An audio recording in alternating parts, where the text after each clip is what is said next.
Every therapist, scientist, and self-help guru has been lying to you about what insecurity actually is. Not exaggerating, straight up lying. Because what they've been calling your weakness, psychology is now saying it might be one of the rarest cognitive traits a human being can have. And honestly, when I found this out, I had to sit with it for a second, because it changes everything about how you see yourself. You know that voice. The one that replays conversations at 2 a.m., the one that asks, "Did I say too much?" after every social interaction, the one that makes you scan a room the second you walk in, just feeling the energy before anyone said a word. Yeah, that one. Someone in your life called that insecurity, maybe a lot of someone's. And maybe after hearing it enough times, you just believed them. But here's what I want you to actually consider today.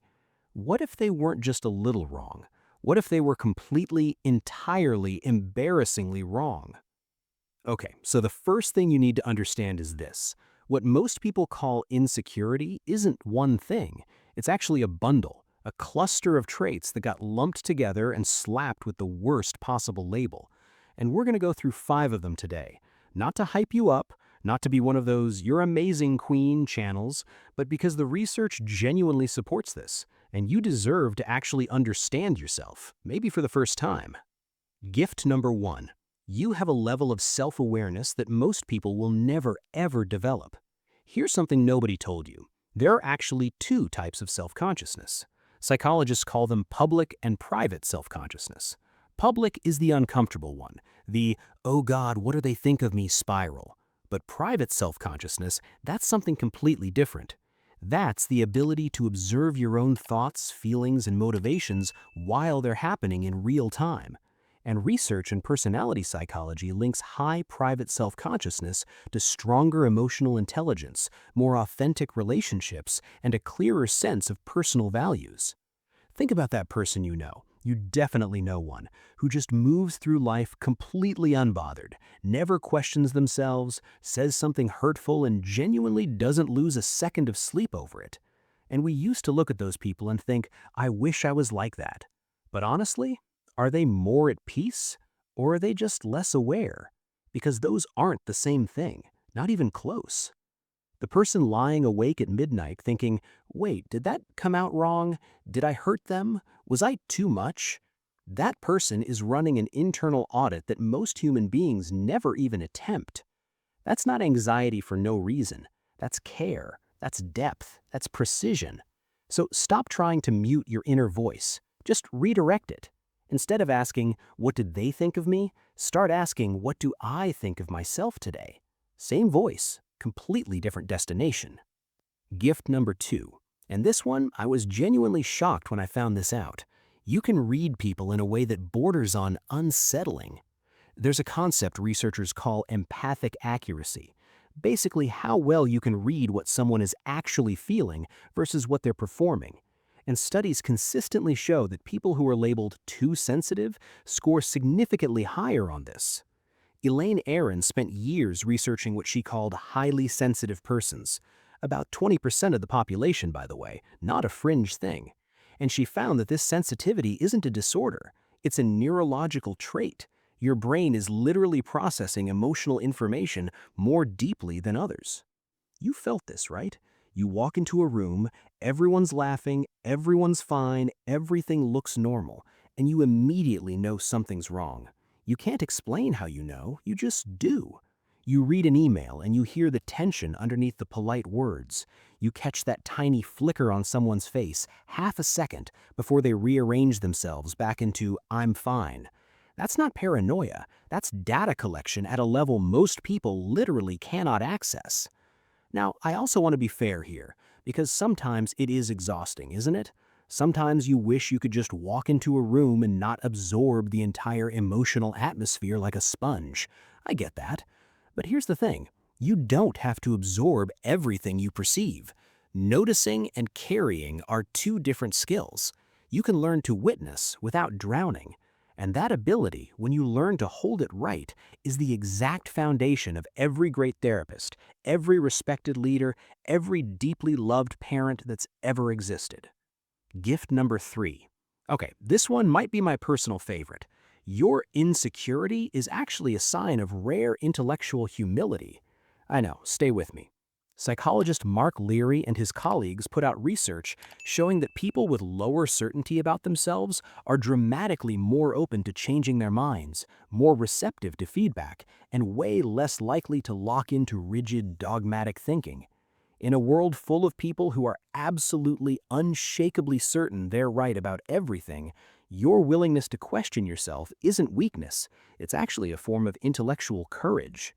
Picture the loudest person in the meeting room, confident, decisive, never second-guesses themselves.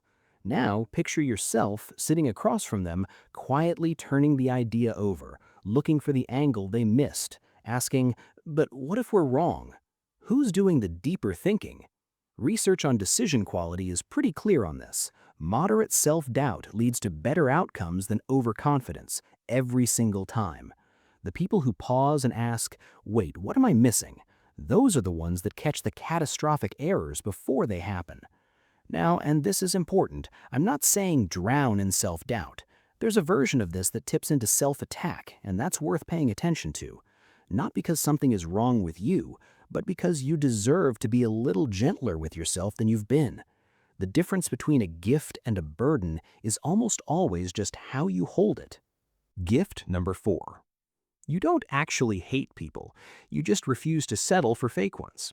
A lot of what gets called social insecurity is actually something way more specific than that. It's not that you're scared of connection, it's that shallow connection genuinely does nothing for you. The small talk at parties, the "we should catch up soon" that both people know is never going to happen. The performance of friendship without any of the substance. It doesn't just bore you, it kind of drains you, doesn't it? And here's why. Psychologist John Cacioppo spent his career studying loneliness, and he found something fascinating. It's not the absence of people that causes emotional suffering, it's the absence of meaningful connection. And people who feel most sharply what the world calls social insecurity, they tend to have the highest bar for what meaningful even means. You're not afraid of people, you're holding out for the real ones. And honestly, that's not a flaw. That's integrity. The practical shift here is simple. Stop measuring your social worth by how many people are in your corner and start measuring it by how honest the conversations actually get.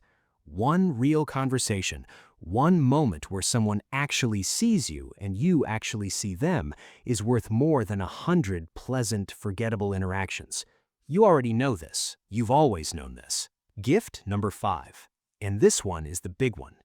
People who experience what the world calls insecurity are, statistically, far more likely to grow than people who don't. Carol Dweck spent decades researching this, and what she found is that people who feel that gap, that uncomfortable space between who they are right now and who they want to be, are the exact people most likely to close it. That restlessness you feel, that persistent sense of "I could be better, more honest, more whole," that's not a symptom of something broken, that's the engine. The people who never question themselves don't grow. Why would they? They think they're already done. But you're in constant motion. And yeah, sometimes that motion is uncomfortable. Sometimes it looks like lying awake at night. Sometimes it looks like replaying a conversation 3 days later. But underneath all of it is someone who genuinely, relentlessly gives a damn about becoming better. Think about every person you deeply admire, the ones who feel genuinely wise, genuinely warm, genuinely themselves. I'd bet everything that not one of them got there through comfort and certainty. They got there through exactly the kind of honest, sometimes painful self-examination that you're doing every single day without ever being given credit for it. Stop treating that drive like a wound. It's a compass. Let it actually take you somewhere. So, where does all of this leave us? Honestly, it leaves us with a completely different story. What you've been calling insecurity, that whole bundle of traits you were told to fix, suppress, or apologize for, is actually deep self-awareness, empathic accuracy, intellectual humility, a refusal to fake connection, and an unstoppable growth instinct. Those aren't things to be corrected, they're things to be understood. And I won't pretend the pain isn't real. Some days feeling everything this sharply is genuinely hard. Some days the self-questioning crosses the line into self-attack, and that's worth paying attention to, not because something is wrong with you, but because you deserve to be a little gentler with yourself than you've been. The difference between a gift and a burden is almost always just how you hold it. The work isn't to become someone louder, someone more certain, someone who feels less. The work is to slowly, quietly build enough self-trust that you can carry what you have without it carrying you. You're not too much. You never were. You're someone who feels the full weight of being alive, and that is not a flaw. That is the most human thing about you. If something in this video landed somewhere real, subscribe.